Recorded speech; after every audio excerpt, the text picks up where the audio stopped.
The Heritage of the Bhikkhu. Section. Study and Meditation. Academic Developments.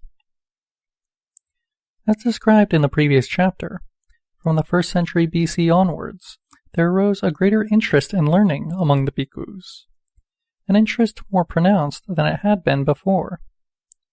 As a result of this, two vocations were created: the vocation of study or scholarship called Gantadura, literally responsibility or vocation of books or texts, and the vocation of meditation called Vipassanadura. Gantadura, or scholarship, is the study and teaching of the Dhamma doctrine, while Vipassanadura, or meditation, is insight meditation or contemplation on life and existence as impermanent, anicca, as imperfect, suffering, anguish, unsatisfactory, dukkha, and as without any permanent, unchanging eternal substance, self, ego, or soul, anatta. There is no mention of two such vocations in the original canonical texts of the Tipitaka. Footnote. A vague idea leading to this division may be conjectured in the classification of Pariyati doctrine, Patipati practice, and Pativeda realization attainment. But it is not a division of vocations as study and meditation. There was no particular class of monks for study and for meditation. Study and meditation were meant for all. End of footnote. This division is mentioned only in the commentaries translated into Pali in the 5th century AC and in subsequent literature. It may be inferred that the innovation of these two divisions was a result of the newly accepted theory that the, quote, study of the doctrine constituted the foundation of the sasana, religion. From the illustrations given in the commentaries, it is evident that the vocation of study or scholarship, Gantadura, was deemed more important than the vocation of meditation, Vipassanadura.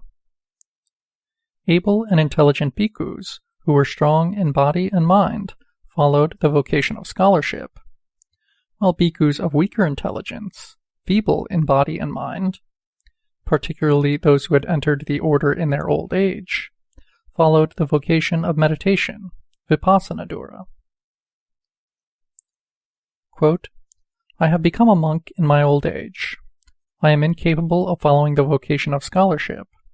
Hence I will follow the vocation of meditation. End quote.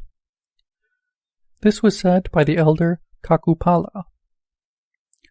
The hunter Milaka Atisa, who lived in the Rohana district, became a bhikkhu in his old age. To his teacher he said, Sir, study of the text is the responsibility of the able. My faith has arisen as a result of suffering. I will follow the practice of meditation. End quote. Having said thus, Milakatisa Thera took his subject of meditation from his teacher, and, practicing meditation, spent one day in Situlpava, another day in Kataragama, and the next day in yet another place, performing religious duties, wandering from place to place like a pilgrim. Footnote. Even today there are some aged monks who spend their life in this manner. End of footnote.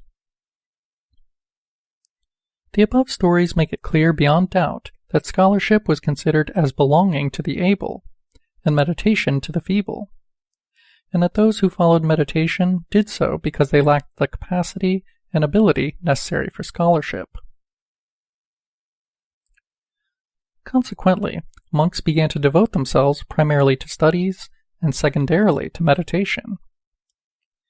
Even in the study of the Tipitaka, the Vinaya Pitaka, which teaches the practice of discipline, became less important than the Abhidhamma Pitaka, philosophy and psychology, which develops knowledge.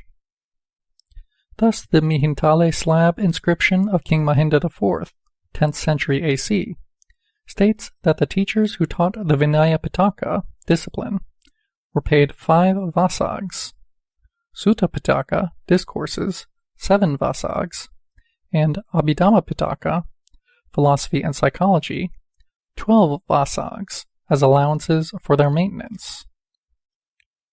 Footnote: the meaning of the word vasag has not yet been clearly known.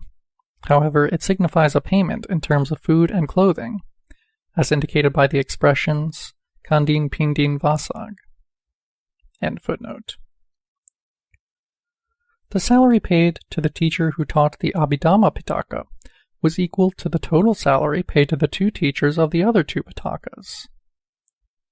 Thus, it is very clear that the Vinaya Pitaka, which taught discipline, was placed third, while the Abhidhamma Pitaka, conducive to the advancement of knowledge and which was subsequent to the Vinaya and Sutta Pitakas in development, was placed first.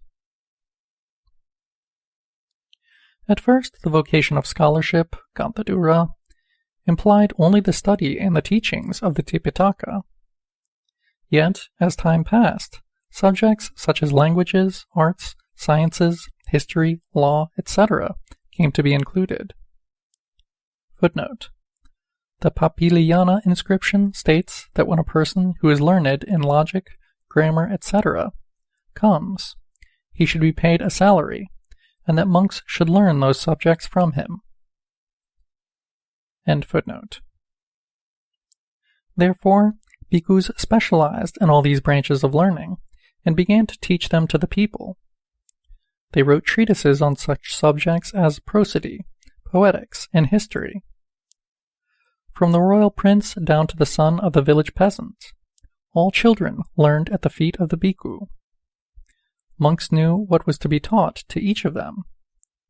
Every Buddhist temple, every monastery, was a free school. Because of this system of free instruction, education and culture developed in the island.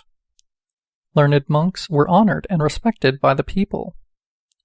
Historical records contain numerous references to the state providing learned and useful bhikkhus with special salaries, attendance, and other expenses for their maintenance and comfort. Moreover, it is proved by the commentaries and other ancient records that the bhikkhus knew and practiced medicine from very early times, in a manner befitting to and keeping with their way of life.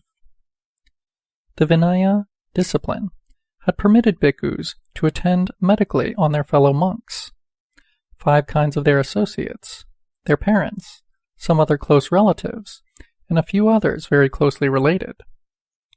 The commentary to the Vinaya Pitaka reveals that some monks had given medical advice, in keeping with their proper way of life, even to others besides those mentioned above, and had even accepted presents and honoraria for such services. When the queen of King Vasabha, 127 to 171 AC, fell ill, one of her maids went and consulted the venerable Mahapaduma Thera, a specialist in the Vinaya discipline. Without saying that he knew no medicine, Mahapaduma explained to other fellow monks, in the hearing of the maid, a medical preparation suitable for the illness of the queen. The maid returned to the palace and administered that medicine according to the prescription she overheard. On being cured, the queen went to the temple, placed at the feet of the Thera 3 robes and 300 pieces of money, and begged him to use them for the purpose of offering flowers to the Buddha. The Thera accepted them as, quote, the share of the teacher, and used them for the purpose of offering flowers. The Besaja a Manjusa, written by the Venerable Pasmula Mahathera, the Yogarnava, and the Prayogaratna Vilaya, written by the principal of Mayurapada Piravena, prove that the ancient bhikkhus wrote on medicine and propagated medical science in the country. A Sinhala paraphrase to the Besaja a Manjusa was written by the Venerable Valivita Pintapitaka Saranamkara Sangararaja Thera. Bhikkhus' efforts to diffuse a knowledge of medicine in the country and the opportunity available for free consultations gratified the people, and their devotion and attachment to bhikkhus increased. How complete the education of a Buddhist monk was in those ancient days can be seen in a story in the Samantapasadika, the commentary to the Vinaya Pitaka, where it is stated that a position equal to the post of Chief Justice of Ceylon was held by a Thera during the time of King Bhattiya, 38 to 67 AC. King Bhattiya, who came to learn how the Venerable Abhidhamika Godata Thera of the Mahavihara at Anuradhapura, a specialist in the Vinaya, had settled a case of a bhikkhu, was so pleased that he empowered the Thera to dispense justice not only in disputes among monks and nuns, but also in disputes among lay people. The king decreed by the beating of the drum that the verdict of the Venerable Godata should be accepted as final and conclusive, and that whosoever did not abide by this verdict should be subject to royal punishment. This shows that the Sangha and the laity, as well as the king, had recognized the Venerable Godata Thera's legal acumen, high intelligence, impartiality, understanding, and compassion. The Mahavamsa records that the king Bhattiya particularly honored learned bhikkhus dedicated to scholarship, Kanthadura. End of section.